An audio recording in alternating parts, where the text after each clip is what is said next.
Today, we are going to be removing and installing the shifter switch that is compatible with most Action Wheels toys.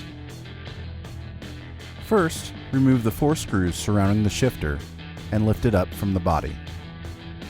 Next, identify the connectors that are attached to the main wire and carefully remove them. With your new shifter, find the markings on the connectors and make sure they are facing out before installing them. Install carefully, making sure there is no gap between the connectors.